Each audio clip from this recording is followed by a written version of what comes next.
Ako po si Dr. Atoy Arboleda, isa po akong NMD, Naturopathy Medicine Doctor. I'm also a cancer specialist.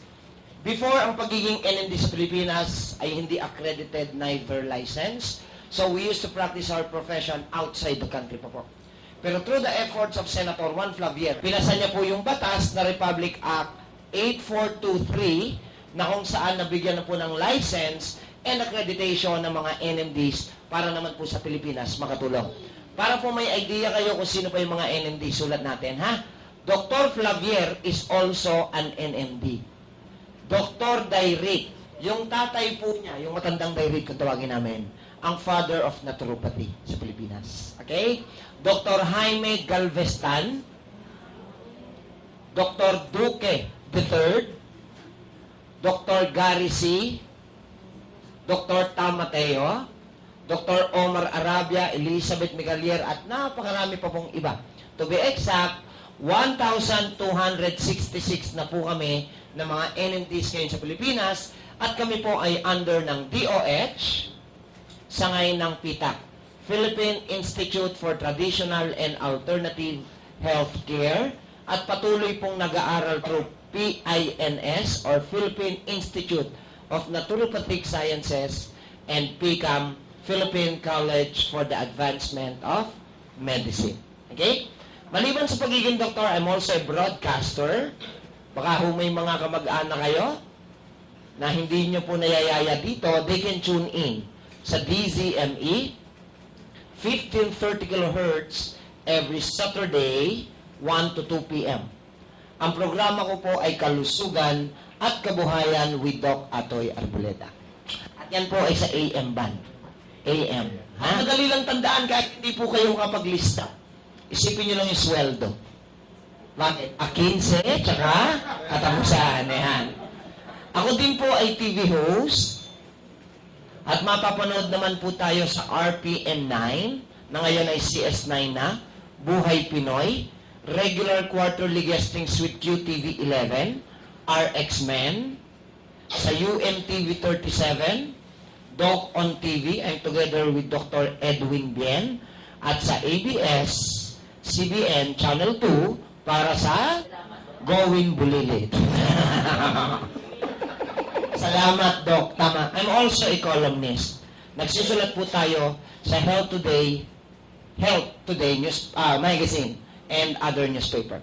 Okay? Siguro po many of you might be wondering right now, napakarami ko palang trabaho. Siguro tataka kayo, buti may panahon pa ako to conduct a forum like this. Nabibigyan ko pa ng space or ng time. Mga kaibigan, for 7 long years now, me and my group, ay into, pakibasa po. Yan po ang dahilan kung ba't ako nasa harapan ninyo. Yan din po ang dahilan kung bakit nagkasama po kami ng kumpanya nila Pastor, which is the Excel. Kasi nakita ko na pwedeng magkatugunan yung pagmimisyon nila at pagmimisyon ko.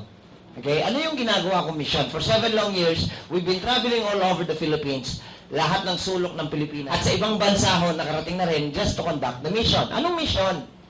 We are conducting health forum, and after the health forum, may free consultation. So, linawin ko, lahat po ng serbisyo ko bilang doktor, libre. Kahit po kayo ang sumadya sa clinic, libre pa din. Pero may deal po ako sa mga magiging pasyente ko. Libre ang aking serbisyo, pero bawal po magpakonsulta kapag hindi mo na umattend ng health forum. Yun lang ang deal ko. Malinaw po. Okay, hindi po yun pagiging suplado, ha. Sa totoo lang, favorable sa party ko kung consultation lang. Tama ba? Nandiyan na kayo, nandito na ako. May dala ba kayo medical records? Babasahin ko. Pag nabasa ko, magbibigay ako ng recommendation ko. Tapos. Tama ba? That's consultation already. Right? Pero bakit kailangan a-attend muna kayo ng forum? Ang health forum po kasi is awareness program and information drive ng DOH patungkol sa kalusugan nating lahat. Admit it or not, yan ang malaking pagkukulang sa bansa natin. What do you think? So, patunayan natin na ang kulang talaga sa Pilipinas is karagdagang kaalaman, lalo't patungkol sa kalusugan. Ladies and gentlemen, sa mga attendees ngayon, sino po ang may sakit na high blood pangitaas ng kamay. Yung mga hindi po nagtaas ng kamay, bibigyan ko ngayon ng pagkakataon. Sino po sa inyo ang may kamag-anak na may high blood? Oh, edi huli kayong lahat. Bakit high blood ang inumpisa natin? Isa po sa pinakamataas na percentage na sakit ng mga Pinoy ay ang hypertension o commonly known as high blood pressure. Sa Pilipinas, alam nyo yung pangalan ng sakit. High blood, arthritis, cyst, myoma, thyroid, goiter, diabetes, asthma, even cancer. Kung ano yung pangalan ng sakit nyo, alam nyo. Tama ba? Sinasabi ng doktor yan eh. Okay, gaano katagal na po kayong may high blood? Sino meron? Si ma'am, nakayal. 3 years. Okay, sulat natin. 3 years. Okay, next. Ma'am, kayo po. 2 years. Sino pa? Sir. 10 years. Wow. Sino pa? Mahigit 10. 10 years plus. Okay, sino pa? Ano pa, sir? Okay, may na-interview ako, 33 years, umattend din ng seminar katulad nito. At yun nagpunta po sa klinik ko, na po, 57 years. By the way, I have 2 clinic po, cancer clinic po yon sa Green Hills sa Alabang. Okay, 57 years na po siyang may sakit na high blood. Buhay pa, na-interview ko pa. Okay, ulitin natin. Sa Philippines, you know the name of your diseases. Pag tinanong kung gaano katagal, nakukompute nyo naman. Sa inyo po galing yan eh. Tutugtungan natin ng simpleng tanong. Bakit ka kaya may high blood? Umpisa tayo sa 2 years. Sino yung 2 years? Ma'am, sa pagkakaalam, walang maling sagot ha? Your own opinion. Bakit ko kayo may high blood? Dahil sa stress. Pwede? Stress? Sulat natin, stress. By the way, liwanagin ko lang ha. Ang stress po ay hindi pagod. Kasi ang pagod, kapag in English natin, tiredness. O kaya fatigue. Tama? Pero pag sinabi po nating stress, pagod na may kahalong pag-iisip at konsumisyon. Kapag ginamit nyo ang brain nyo o utak nyo ng more than sa kakayanan niya sa isang araw, dyan pumapasok ang stress. Pero mga kaibigan, nakakagulat, latest study po ng Harvard University, August lang ho lumabas. Today, October lang ngayon, ano?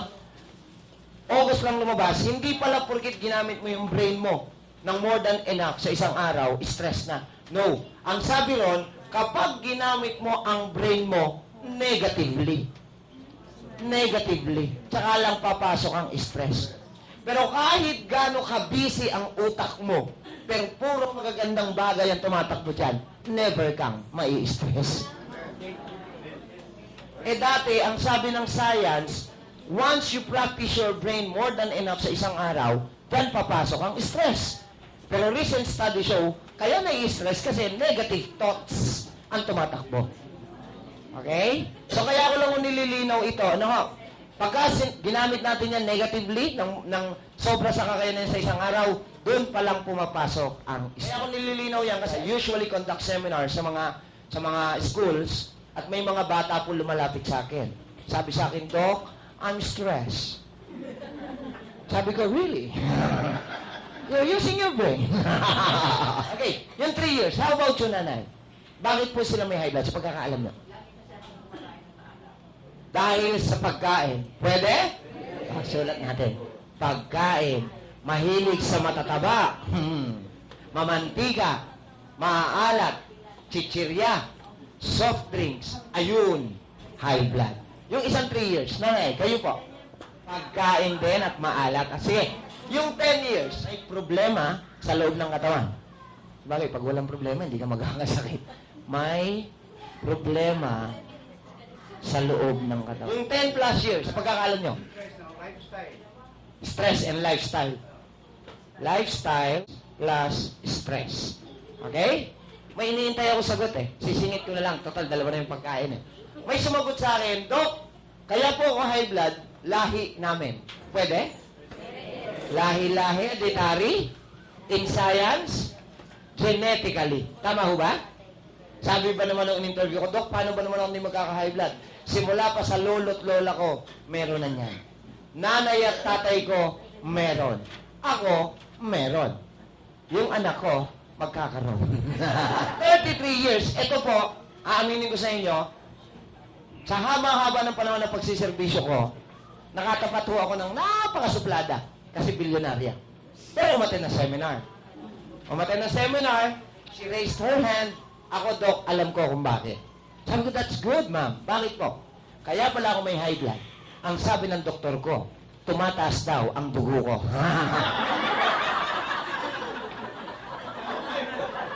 You know what, guys? Nakakatawa yan, pero ganyan karaniwan sumagot ang Pinoy. Tanongin mo, ba't ka may high blood? Mataas dugo ko eh. At yung 57 years, I'll admit, worried ako dito. Bakit to? Kung titingnan nyo maigi yung senaryo, more than half of her life, may sakit siya. Eh, imposible namang 140 na yan. So I asked her, umiinom ba kayo ng gamot nyo, nanay? Yes, doc. Religiously, I'm taking my maintenance. O sabi ko, very good. Eh, bakit kayo may high blood? Aaminin ko sa ito. Di ko alam. Ladies and gentlemen, I started the forum like this kasi po, ang buong health forum ay iikot sa ganyang senaryo. Sa Pilipinas, usually, you know the name of your diseases. When asked, gaano katagal ka na may sakit, you can easily answer back. Pero nung tinugtungan ko ng simpleng tanong, bakit ka may high blood, pansinin po ninyo yung mga sagot ninyo, iba-iba. All of these things, maliban sa di ko alam, according kay World Health Organization, are just factors para magkaroon ng ganyang sakit. They are factors, but not the real reason. Okay? Ngayon, magbibigay po tayo ng doctor's point of view regarding sa mga naging sagot ninyo. Pinakamaraming sagot ng Pinoy, pagkain ng dahilan, kaya may high blood. Pwede? Mali. Wrong perception. Yung pagkakaintindi lamang. Bakit ito? Kasi po, naniniwala kami mga doktor, pag nagluto ng pagkain sa isang bahay, lahat ng tao doon, yun ang kinakain. Minsan may mas matakaw pa. Totoo. Yung mas matakaw, walang high blood. Ikaw meron. How come? Nanuhan nyo? Kung nakaka-high blood nga naman ang pagkain, dapat lahat ng kakain nun, posibleng magka-high blood. Uunahin yung matakaw. Tama? Eh bakit nauna ka? Nanuhan nyo ba? Sa mali. Sumunod na sagot, stress. Pwede? Palagay ko po, mas stress ako sa dami ng trabaho ko. What do you think? No? Ang pinaka-konti ha? Kung pong pasyente sa isang araw, 80. Madami, konti? Madami? Alam niyo kung ba't marami? Libre. Pag may bayad, 2, 3. Pag umuulan, hindi na pupunta yung nakaschedule. Kung sinabing I think na pwede akong stress. Kasi po, naniniwala naman ako na I'm using my brain more than enough. Kasi kung may kausap po akong pasyente, isang pasyente, kailangan gumana ng utak ko para pag-aralan ko yung sakit niya. Tama? At kung paano ko siya matutulungan. At pag lumipat ako ng pangalawang pasyente, panibagong gana. Tama? Kung 80 ang pasyente sa isang araw, 80 ang gana. Am I using my brain? Yes! Am I stressed? Yes!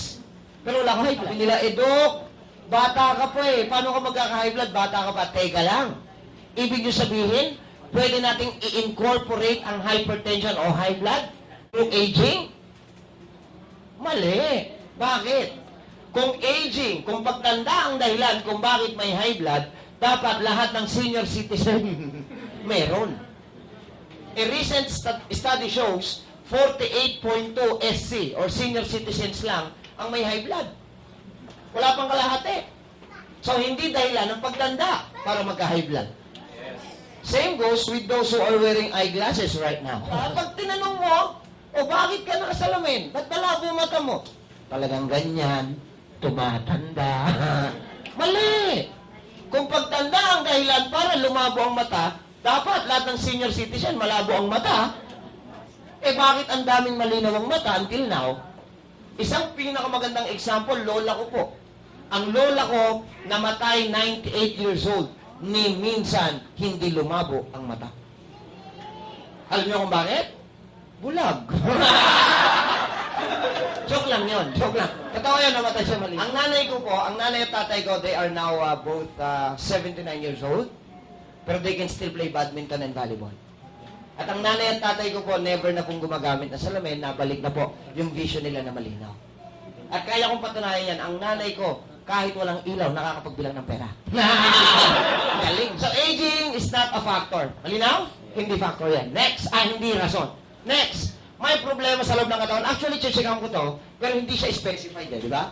Talagang pag may sakit ka, definitely, ang rason, may problema sa loob ng katawan. So, may check to, pero hindi specified, may X pa rin. Next, lifestyle and stress. Ayan na yan. So, ilan na yung may X? 1, 2, 3, 4, 5, 6, 7. May natitirang dalawa. Ito, tsaka ito. Palagay ko dito, magkakasundo tayo. Hereditary issue. Pwede? Pwede? Mana-mana, lahi-lahi, it runs in the blood, it runs in the family. Pwede? Ladies and gentlemen, may dala-dala po akong good news sa bawat isang nandito ngayon. I want you to know from now on that diseases are never hereditary. Ang sakit po, hindi na mamana at hindi na ipapamana. Patunayan natin. Kailangan may proof, right? Patunayan natin. Simula po ba nung pinanganak ka, may high blood ka na? Meron na wala? Wala. So, hindi mo minana yon. Pag sinabing minana, pinanganak ka pa lang, meron ka na. Right? Inborn. Kapag naman inborn, may sakit kat namana mo yon, ang tawag namin doon sa science, congenital diseases. Okay? Kung pinanganak ka, wala kang sakit, wala kang minana. Malinaw? So, hindi mo yan minana, you acquired it. Ikaw ang may kagagawan yan. Nililinaw ko lang. Okay po? O, para patunayan na hindi naman yan pinamana. Nagkaroon ba kayo ng kasulatan ng nanay mo? Gumawa ba? Ang sakit na to ay malugod kong pinamamana. Sa pinakamamahal kong mga anak. Yung panganay, pangatlo, namili, hindi lahat eh. Napansin nyo? Nagmamahal, inay. Wala? Ngayon, bakit naguguluhan tayo regarding dito sa hereditary issue? Sige, look at this. Ito po yung scientific concept, ha? Para maliwanagan na kayo na hindi nga namamana sakit. Ladies and gentlemen, do you believe that each one of us, ang pinagmulan po ay cells? Do you agree? Okay. Sa tatay natin, sperm, cell. Sa nanay natin, egg. O, di cell lang ang pinagmulan natin.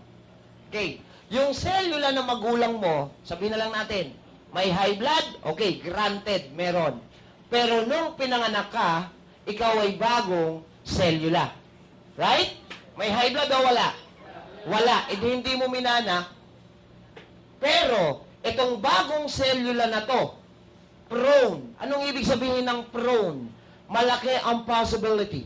Malaki ang chances na magkaroon din yan dahil lang pinagmulan, meron. Pero may nakasulat, if. Anong if? Kung hindi mo aalagaan ang sarili mo. Malinaw? So, hindi mo yan minana, you acquired it. Okay? Ngayon, bakit sa ospital, Doc, nagche-check pa kayo ng history? Tama ba? Inaalam namin, may lahi ba kayo ng may cancer? May lahi ba kayo ng diabetiko? May lahi ba kayo ng may asthma? May lahi ba kayo ng may hypertension? Bakit namin tinatanong? Because the doctors wanted to know kung saan prone ang mga cells mo na sakit according to your history. So we could suggest, we could advise, we could recommend something para hindi ka na magkaroon kung ano ang meron sa kanila before. Ang tawag dyan, prevention. Malinaw ha? May magandang question po sa akin during the time na nagbo-broadcast ako. Sabi niya sa akin, tumawag, Doc, yung nanay ko po kasi, diabetiko. Nung ipinanganak ako, hanggang magdalaga ako, wala naman akong diabetes. Pero nung tumanda po ako, naging diabetiko rin ako. Hindi ba't hereditary tawag doon? Okay, sa pag-iisip natin, sa Pilipinas, that's hereditary already, right? Ngayon, balikan natin yung scientific concept. Si nanay niya, nanay, may diabetes yung cells? Yes. Nung pinanganak yung bata, may diabetes? Wala. Wala, kasi bagong selula. The thing is, yung bagong selula ng bata, prone. Paltang kayong termino, ha? Weak. Mahina yung selula ng bata sa sakit na diabetes kasi ang pinagmulan, meron. Tama ho ba? The problem is this. Mahina na nga yung selula ng bata sa ganong sakit, nakopya niya pa ang lifestyle ng nanay niya. Paano nakopya? Tingnan natin. Si nanay bumili ng soft drinks. Hihingi ba yung anak? Bibigyan. Oh, look at this. Mahina na yung selula niya nung kabataan na abuso pa. Darating ang panahon, bibigay, may sakit na ring diabetes. Kaya ang pag-aaralan natin, mana-mana, lahi-lahi. No, ang tawag dyan, kapabayaan. Are we learning? Yes. May natututunan ba? Yes. So, hindi minamana at hindi pinapamana. Kapabayaan. Malinaw pa? Are we learning? Yes. Okay, good. Sige. Yan yung checkan ko. Tama. Yan ang tama? Yes. Tumataas ang dugo. Englishin natin. Hi? According sa study po, isa lang daw po ang dahilan kung bakit may sakit ang tao. Isa lang din ang dahilan kung bakit yung mga nagtaas ng kamay kanina, may high blood. That is due to your DNA. Siguro naman ho, narinig nyo na at medyo familiar na tayo rito. Tama ho ba? Yan lang daw ang dahilan kung bakit may sakit ang tao. DNA. Dok, ano yung DNA? Di ninyo alam.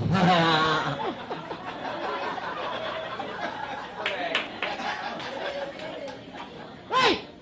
The first time na marinig ko po iyan, na nag-conduct ng seminar si Secretary Flavier, estudyante kasi ako ni Flavier. So, the first time na marinig yan, tawa ko lang, halakak talaga. Pero sabi niya, nakakatawa yan, pero that's the truth. Sabi niya sa amin, nakakatawa yan, pero that's the truth. Yun din sasabihin ko sa inyo. Nakakatawa po yung narinig nyo, pero yun ang katotohanan. Ang totoong dahilan kung ba't may sakit ang tao, di ninyo alam. Kasi kung alam nyo, hindi kayo dapat nagkasakit. Kasi nakasulat po yan sa Hosea, chapter 4, verse 6. Ano sabi niya dyan? My people perish for lack of knowledge. Yes. Ang sangkatauhan napapahamak dahil sa kakulangan ng kaalaman. Bakit ba yung mga anak ninyo gusto nyo mag-aral? Para wag lumaking mangmang. Paano kung mangmang ka pagdating sa kalusugan? Mapapahamak ka. Naunawan nyo, ha? Yan ang rason kung bakit po nagmi-mission kami. Kung ba't kami nagko-conduct ng health forum. Naunawan nyo? Sabi ko sa inyo, madali lang ang consultation eh. Ano sakit mo? Ito lang po inumin nyo. Pero pag uwi mo ng bahay, mangmang ka pa rin. Teka lang, ba't pinaltan ni Doc yung pinaiinom sa akin ng dati kong doktor? Yung doktor ko, 20 years ko ng doktor. Ba't pinapaltan ni Doc Atoy? Ngayon ko lang nakita yan. Naunawan nyo? So, ayoko ng ganun. Gusto ko na uunawaan. And to prove it to you na ito talaga ang dahilan kung ba't may sakit ng tao, tinanong ko po kayo, bakit po tayo may high blood? At ito po yung mga naging kasagutan ninyo. Tama? Tingnan nyo, lahat ng sagot ninyo may X. Anong ibig sabihin pag may X sa school? Mali. Bakit mali? Hindi ninyo alam eh. Diba? Kasi kung alam mo, check yan. Second, ladies and gentlemen, alam nyo po ba, ang relationship dapat ng doktor at ng pasyente, dapat open relationship. What do we mean by open? Bawal po maglihiman. Ako aaminin ko sa inyo, napaka-straightforward kong doktor. Gusto ko po, alam ng pasyente ko ang tunay niyang kalagayan. Whatever is written on the medical records, on the laboratory results, ine-explain ko po yan detailed sa aking mga pasyente. Because I want my patients to know ano yung tunay na nangyayari sa katawan niya. Alam niyo kung ba't ko sinasabi yan? Bilang isang cancer specialist, dinadalan ho ako araw-araw ng may sakit na cancer. Okay? Minsan dadating sa akin isang pamilya, mauuna yung mga anak. Dok, dala namin yung nanay namin may cancer, ha? Huwag niyo pong sasabihin sa kanya na may cancer siya, ha? Hindi niya alam na may cancer siya. Ang problema ho, yung clinic ko, ang laki-laki nung nakasulat. Doc Atoy Arboleda, cancer specialist. Naunawaan nyo? Parang hindi tugma. Pangalawa, ayoko nang hindi alam ng pasyente ko yung kalagayan niya. Bakit? Gusto kong makita yung will to survive ng pasyente ko.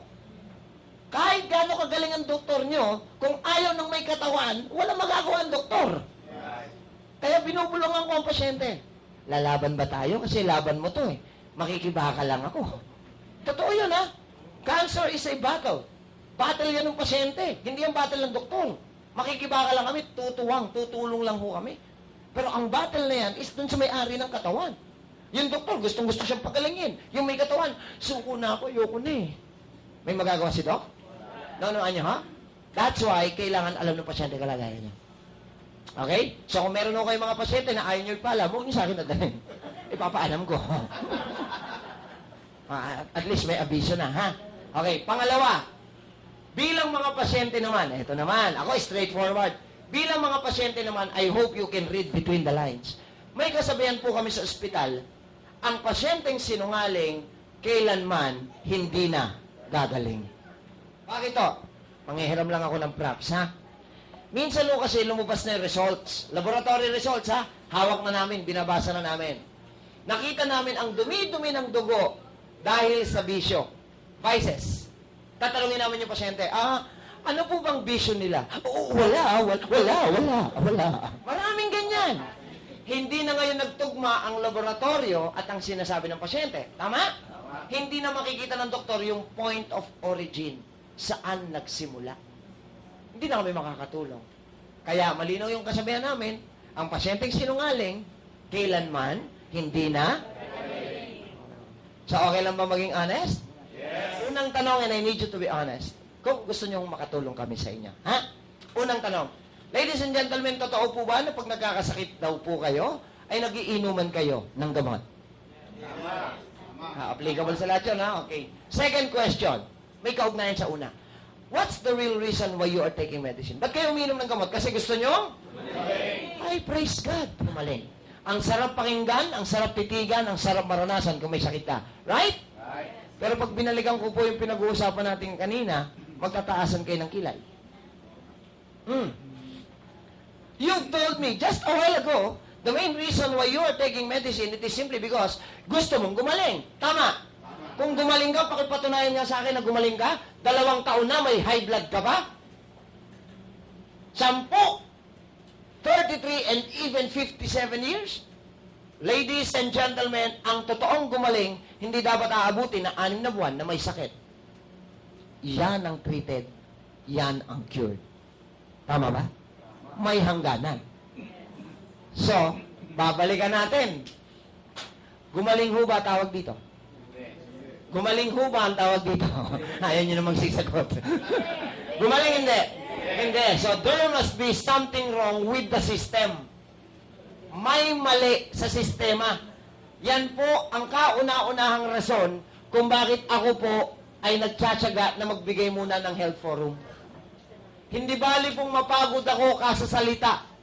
Ang importante sa akin ng mga pasyente ko, pag uwi sa bahay nila, well-educated. Ang mga pasyente ko, pag uwi sa bahay nila, well-informed. Ayoko po, ako to ha, ayoko po na ang pasyente ko, kaya lang nagiinuman kasi nakareseta. Sorry po ha, totoo naman eh. Out of trust. Tiwala. Totoo? Patunayan nating tiwala lang. O, sige. Mag-interview po kayo, maganda yung kadikit ninyo para walang debate, ha? Ate, anong sakit mo? High blood. Anong gamot na kareseta sa'yo? Neoblock. Ate, para saan ang Neoblock? High blood. Dugtungan niyo po ng simpleng tanong. Ate, ano kaya ang content o laman ng Neoblock? Anyone? Anyone, please? Anyone o ang sagot? A1. DNA. Di namin alam. Nakuha niyo, ha? Wala akong magagalit, ha? Hindi ko sasabihin to para manggulo ng utak. Sasabihin ko to para once and for all, paglabas nyo rito, malinaw na lahat. Okay lang? Wala magagalit? Yes. Ladies and gentlemen, you mean to say, you are taking something that you don't know. Sabi sa akin ng mataray, mayaman, yes! Because I trust my doctor. Pinsan ko yun eh. Pinsan niya pala. Alam niyo, sagot ko, wala hong masama, napakaganda ho na magtiwala ka sa doktor mo. Tama ba? Okay. Pero tinanong ko siya, dinugtong ako yung tinanong ko siya, tama lang na magtiwala kayo sa doktor ninyo. Tandaan po ninyo ha, tama. Pero babalikan ko, nagtitiwala ka na ano? Na pagagalingin niya ako. Tama? E di binalikan ko yung mataray. Kung gumaling ka, bakit 33 years na, yun pa rin ang sakit mo? Oo nga, no? Tingnan nyo ha, paano ba naman ako hindi magkakaganito, ladies and gentlemen? Neo Black nireseta, ininom mo, walang tanong-tanong. Tama.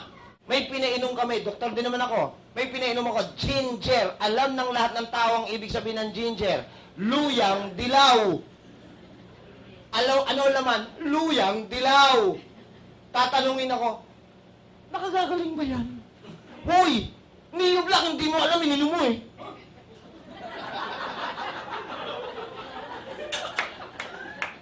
Luyang dilaw, alam mo, laman, ayaw mong inumin. Do you understand me, guys? Amoxicillin, bili kayo ng bili. Alam niyo laman? Lason! Tapos bibigyan mo ng, totoo ba yan? Bibigyan mo ng herbal, alam niyo yung laman? Garlic. Totoo ba yan? Tumatalab. Ganyan ang mindset ng Pinoy. Ako, I don't want my patient to take something because it is written on the prescription pads. No, I want my patient to take it because they understand kung ano yung iinumin niya at kung ano ang kayang gawin nung iinumin niya at pangatlo, alam niya na gagaling siya. Pag sinabing gagaling, may hangganan ng pag-inom, hindi lifetime. Yes. Tama ba? Tama. Ngayon, mga kaibigan, maggagawa po ako ng isang box. Box ba yan? Sa loob ng box na ito, pag napatunayan po ninyo na may gumaling, miski isa lang dito ha, may nakapagpatunay na gumaling, I'll stop doing this mission.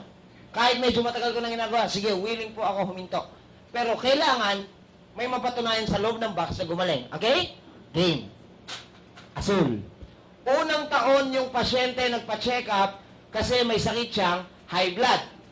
So, si doktor, bibigyan siya ng gamot para sa high blood. Tama. Maglilista ako ng mga pangalan ng gamot sa high blood, ha? Micordes, metoprolol, atenolol, propanolol,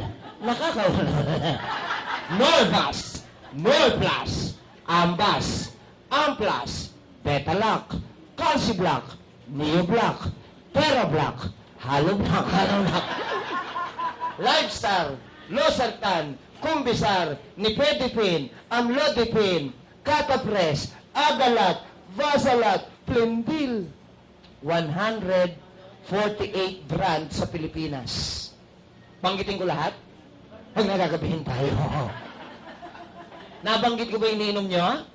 Okay, nabanggit. Okay. So, ito yung mga gamot para sa high blood. Ladies and gentlemen, I'll be honest with you. We are very lucky. You know why? Inabot natin tong generation na to.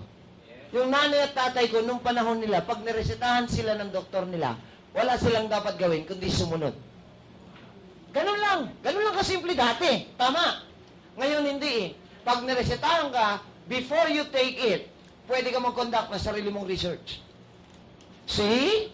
Kasi ganun ka-open ang mundo ngayon. Tama? Through internet, kung marunong kayo. Kasi nanay ko, tinuruan ko na ito, nahirapan. Diba? Kung hindi kayo marunong yan, yung anak nyo marunong. Kung hindi pa rin, may 2 libro na available po sa National Bookstore, which is the PIMS and the MEMS. Dito sa 2 libro na to, makikita nyo yung pangalan ng gamot na iniinom ninyo o nireseta sa inyo. At makikita po ninyo ron, halimbawa, metoprolol. Makikita nyo kung ano ang effect niya at kung ano naman ang side effect niya. Ganon ka-open ang mundo. Kailangan lang ikaw mismo mag-research. Yung iniinom yung gamot para sa high blood, aaminin ko na, lahat ng doktor alam po ito. Even pharmaceutical companies can attest to this. Yung iniinom yung gamot sa high blood, may side effect. Ano? Nakakahina ng puso. So sa 2 taon, bibigyan ka na ng proteksyon para sa puso. Panibagong gamot. Tama? Ilan na gamot mo? 2. Isa sa high blood, isa sa puso. Tama? Yan ang gumaling sa Pilipinas. Yung iniinom mong gamot para sa puso, may side effect.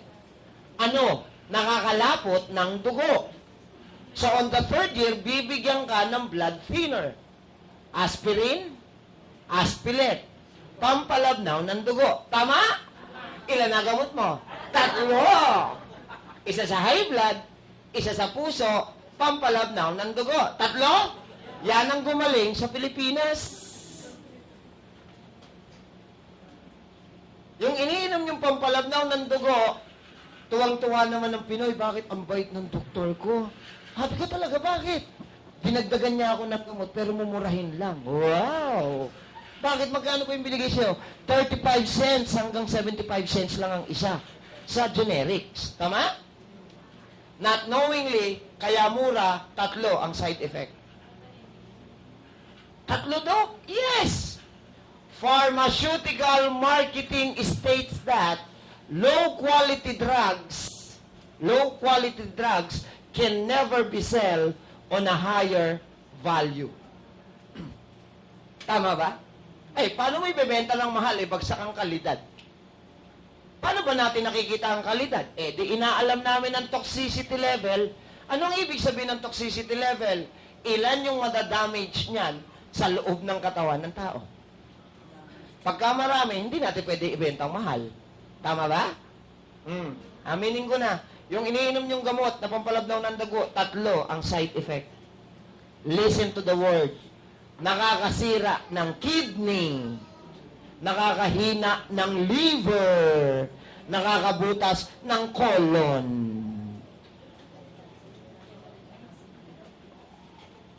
Kaya yung umiinom ng aspirin na Aspilet, sinisikmura. Tama? Pag sinikmura, bibili ng Kremil S. Totoo? 4 na gamot. Ladies and gentlemen, kapwa ako Pilipino, may tanong ako sa inyo, personal. 4 na gamot sa isang araw, magastos? Masakit sa bulsa? Pag masakit ang bulsa, masakit ang ulo? Pag masakit ang ulo, bibiling paracetamol? 5 na gamot. No? Totoo ba nakakasira yan ng ganyan? Di check nyo. Paano i-check? High blood lang ang sakit mo, tama? Bakit pag nagpa-blood chem ka, chinecheck ang creatinine, SGPT, SGOT, high blood lang naman, pressure lang, tama? Ba't chinecheck to? Kasi yung iniinom yung gamot, ang CREA, nalalaman namin kung nagpa-function pa ang kidney. Ang SGPT, SGOT, nalalaman namin kung nagpa-function pa ang liver. Okay. True to my promise and true to my word.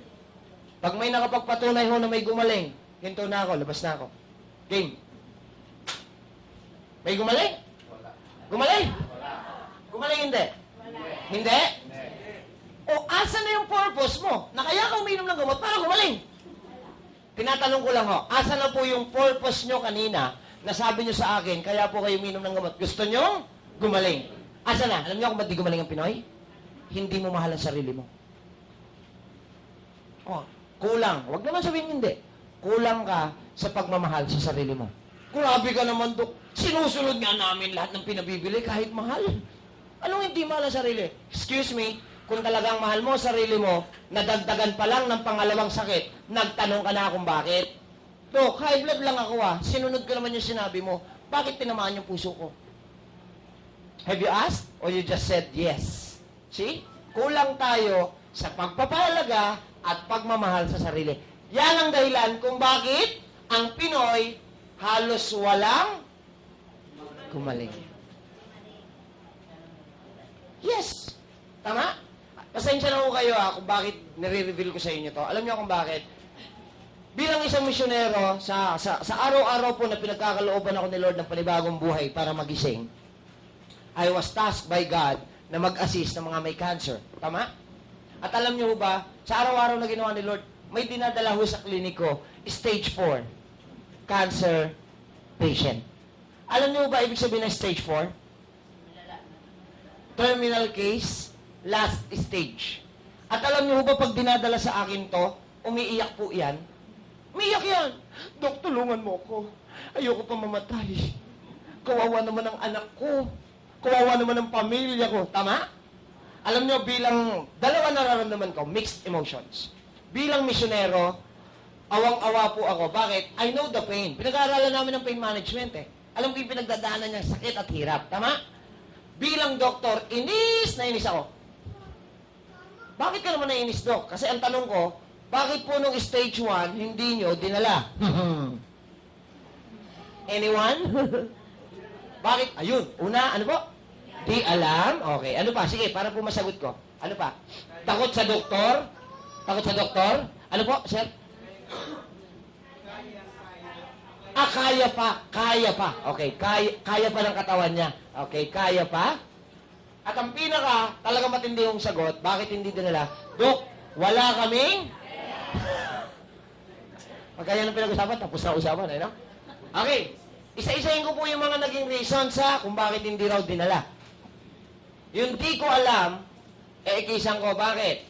Sa 35 classifications of cancer, only 4 are asymptomatic. 4 lang ang pwedeng hindi mo alam during stage 1. Okay? Punta ngayon tayo dun sa 4. Pumasok ka rito, di mo alam, di ba? Stage 1, hindi mo alam. Stage 2, imposibleng hindi mo na alam. May signs and symptoms na yan. Ibig sabihin, may pain na yan. Ito maganda sa Pinoy. May nararamdaman na, binabaliwala pa. Anong hindi alam? Ang katawan mo mahiwaga. Ginawa ni Lord yan ang kawangis niya. Tama? So, nagbibigay yan ng signs. Ladies and gentlemen, pakikita ko kayo ng signs. Can I, sir, invite you in front? Pakikita ko po sa inyo. Ito po, side view tayo siya. Ito po yung likod ng tao. Tama? Ang likod ng tao may 3 parts. Upper, mid, lower. Pag itong up, may sign siya na nagpapahiwatig yan na may pangangailangan yung loob ng katawan nyo. Pag binabaliwala nyo, kasi nga, hindi mo mahal masyado sarili mo. Pag sumakit yung ibabaw, stress. Too much using of brain. Okay? Kaya ho pinipindot namin yan. Kapag ako may pasyente, pinipindot ko po yan. Kapag kanan matigas, stress, sobrang pag-iisip. Kapag kaliwa matigas, stress, walang pera. Malambot, malambot.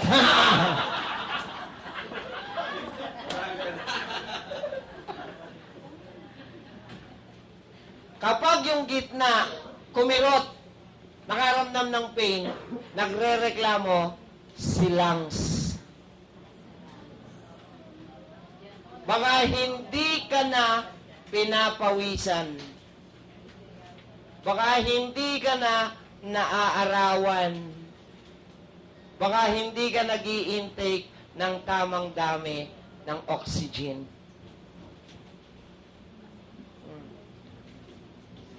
Yung iba naka-smile, sumisima.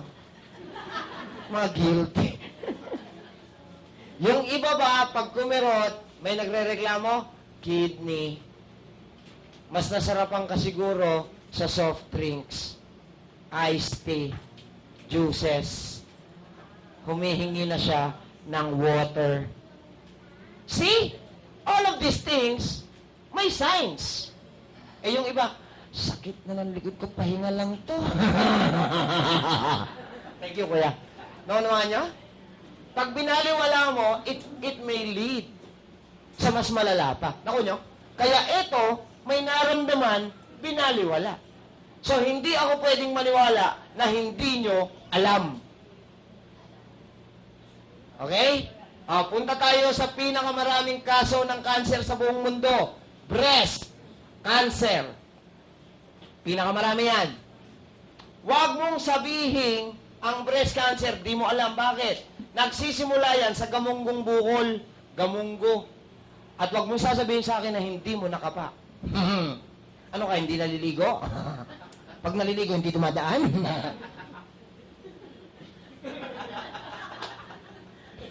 Di ba? Siya nakapa. Yung iba nakapa, natakot. May nakapa akong bukol. Ayokong ipacheck. Baka malaman ko yung sakit ko. Totoo? Natakot sa doktor? Sa madaling salita, pinabayaan. Hindi pinacheck, hindi pinabayaan. Totoo po ba? Yung ganyang kaliit na bukol, lumaki ng ganitong kalaki. Kanino dadalhin? Hindi, albularyo muna. Uso pa yan. Uso pa yan. Albularyo muna. Pag hindi kinaya ng albularyo, kanino dadalhin? Oh, akala ko ba takot sa doktor? Nanuhaan niyo ako? Ang tunay na takot sa doktor, hanggang mamatay, walang doktor. That's how much you love yourselves, guys.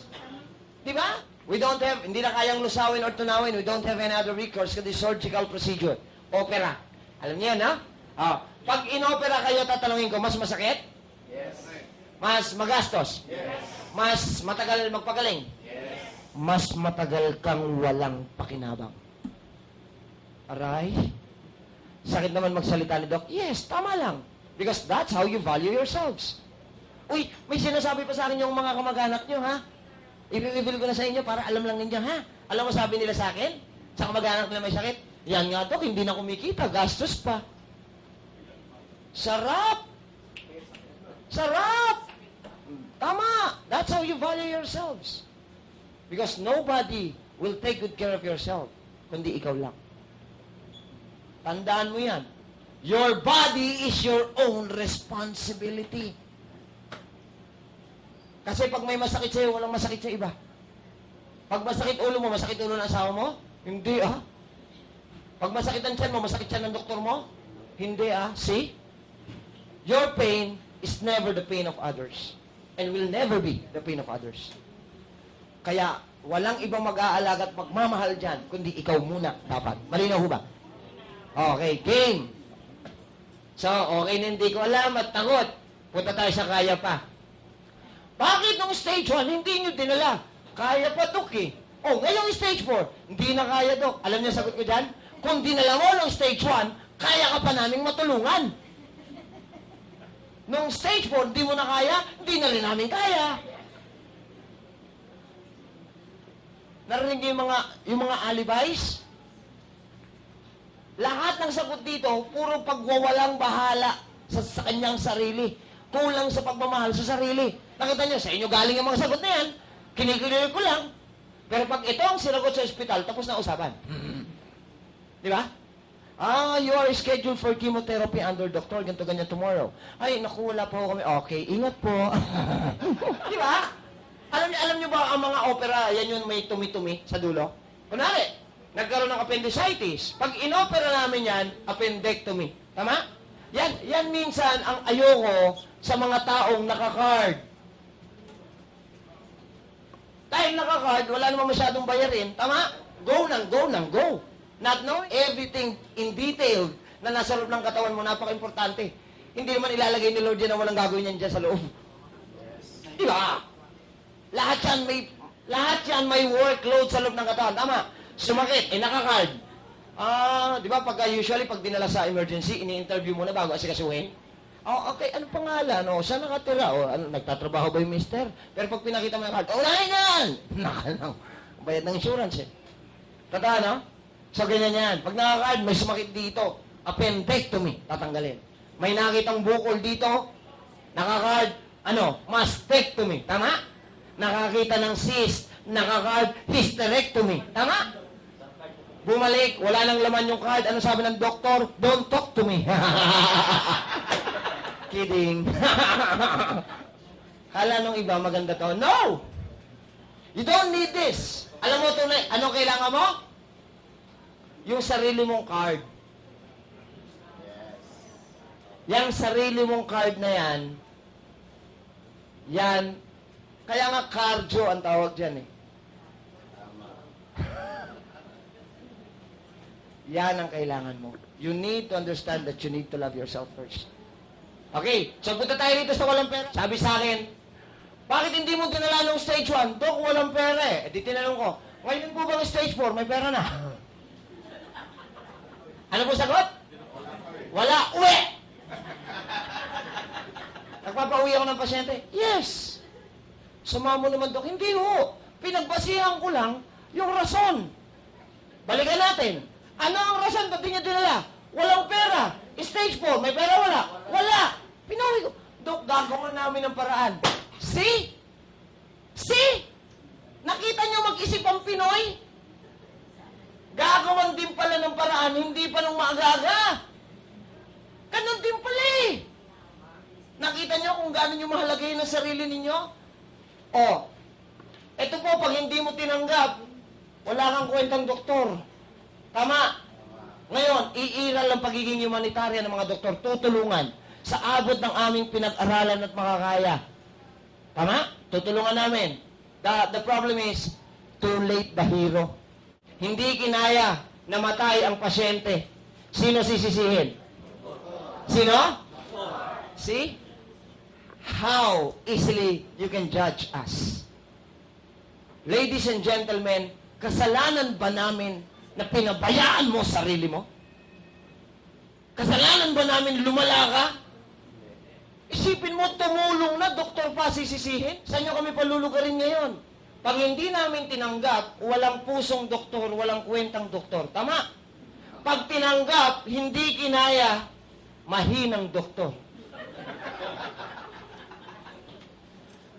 So ladies and gentlemen, because of what I've heard right now, galing sa inyo po, thank you po, you open up my mind. Simula ho ngayon, I will not accept this. Stage 4 cancer patients. Ganun din pala eh. Kahit tulungan ko, pag hindi nga lang inaya, ako pa rin pala masisisi. Okay? So, wag ko nang tatanggapin, no? Pabayaan ko na lang. Sabi niyo eh. Sa inyo lang galing. Ngayon, kawawa naman. Ngayon, kawawa naman. Pag hindi namin natulungan, kami sisisihin. Hindi ko kayo maintindihan. Sala kayo sa lamig, sala kayo sa init. Naunawaan niyo ho ako? Naiintindihan niyo? Hindi namin kasalanan na naging pabaya ka sa sarili mo. Alam niyo kung bakit ini-impart ko sa inyo? Dahil ako, gusto kong makatulong na gumaling kayo. Pero ang tunay na pagpapagaling sa sarili, ang first and foremost step to achieve real healing is for you to understand that you need to love yourself first. Alam niyo, marami ng doktor ang sinira niyan. Sinira. Hindi po nakapagpapagaling ang doktor. Neither the products. Yes, God first. Pero how can He help you if you don't love yourself? Ha? Nasa Diyos ang awa, nasa tao ang faith without action is dead. Ang linaw. Kaya kahit sinong doktor, espesyalista, sinisira nyo. Alam nyo paano maging espesyalista? 10 taong medical study, 4 na taong specialization. Pero ang dali-daling i-chismis ng mga yan, naku, walang kwentang doktor yan.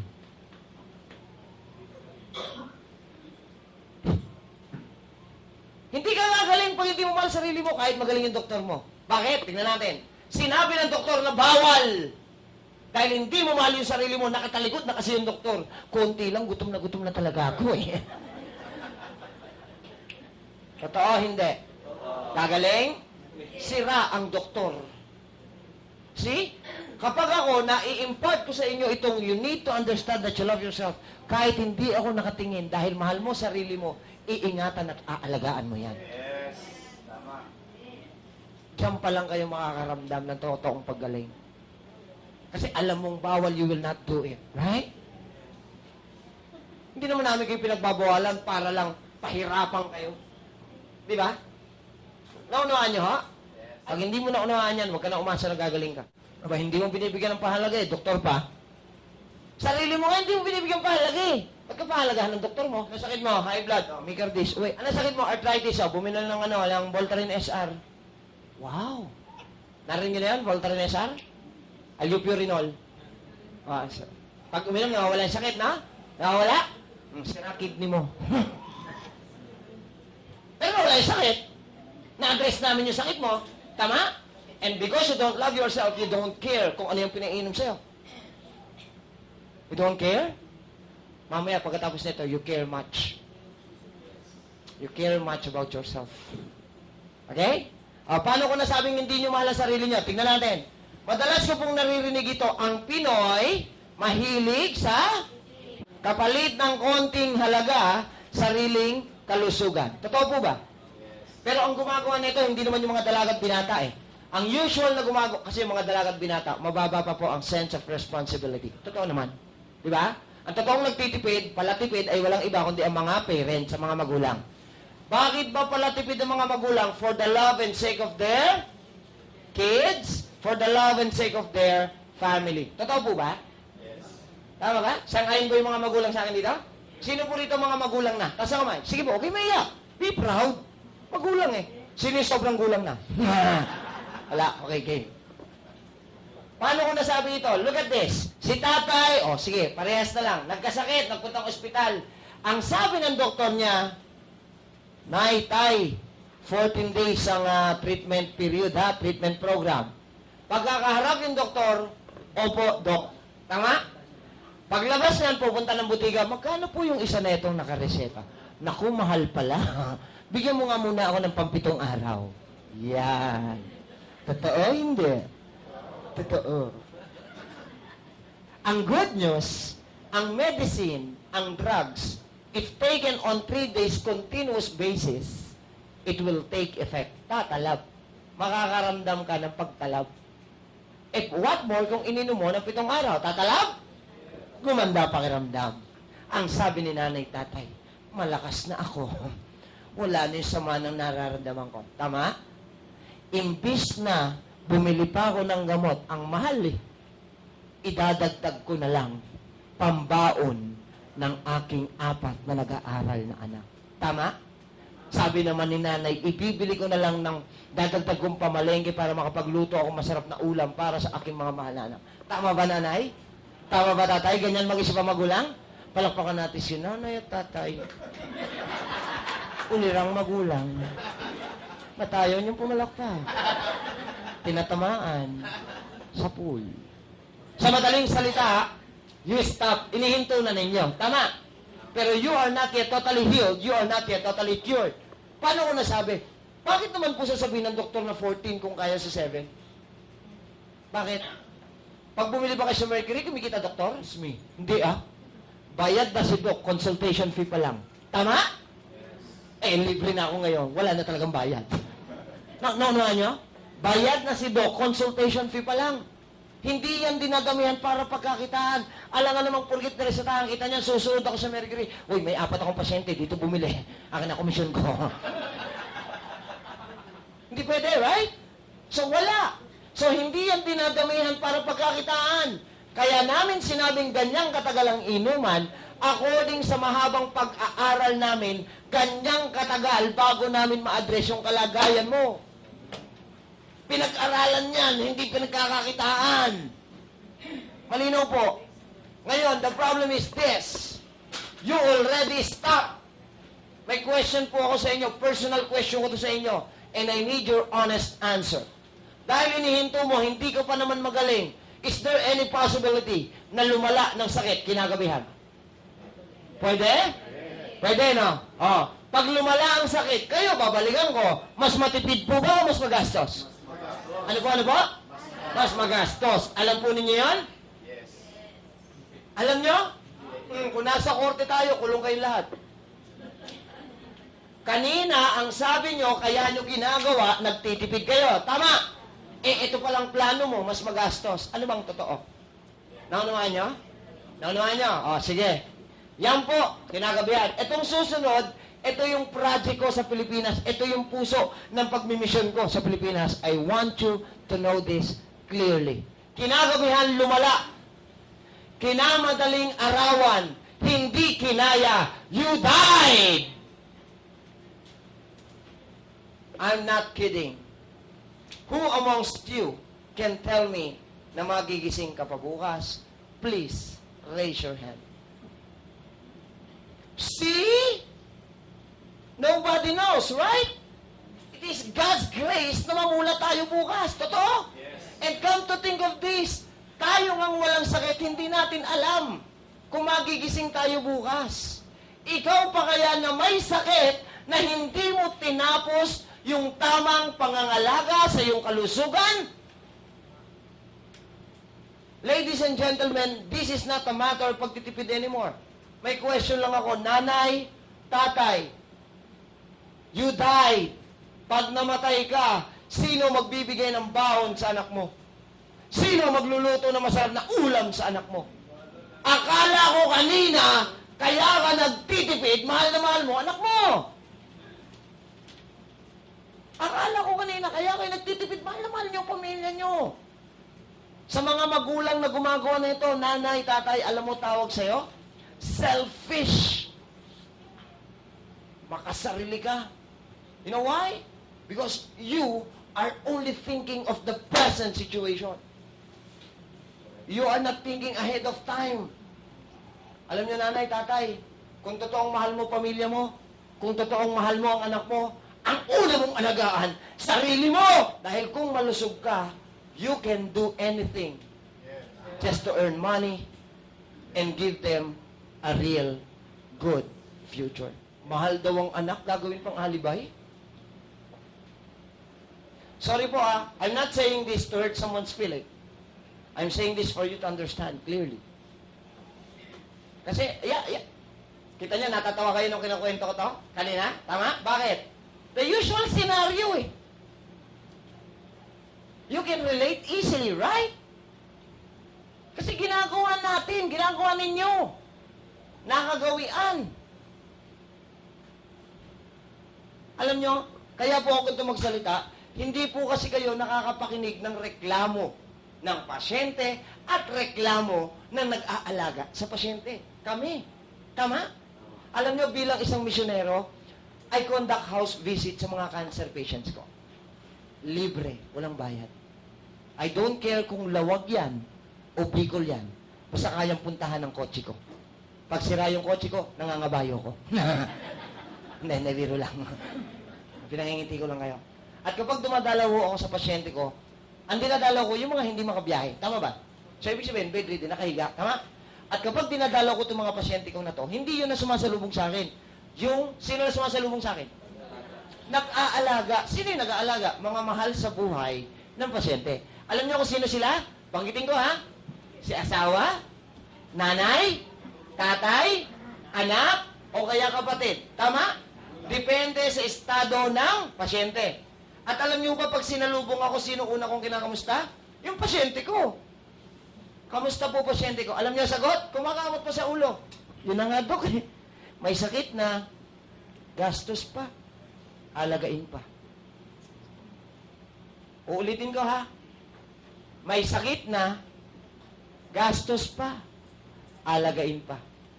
Ladies and gentlemen, put yourself in the position of the cancer patient. At maririnig mo, galing sa mahal mo, na nag-aalaga sa iyo, na ikaw daw ay may sakit na, gastos pa, alagain pa, anong mararamdaman mo? Ano? Masakit kasi wala kayong cancer. Pero kung kayo yung may cancer at narinig nyo yun, ayaw nyo nang mabuhay.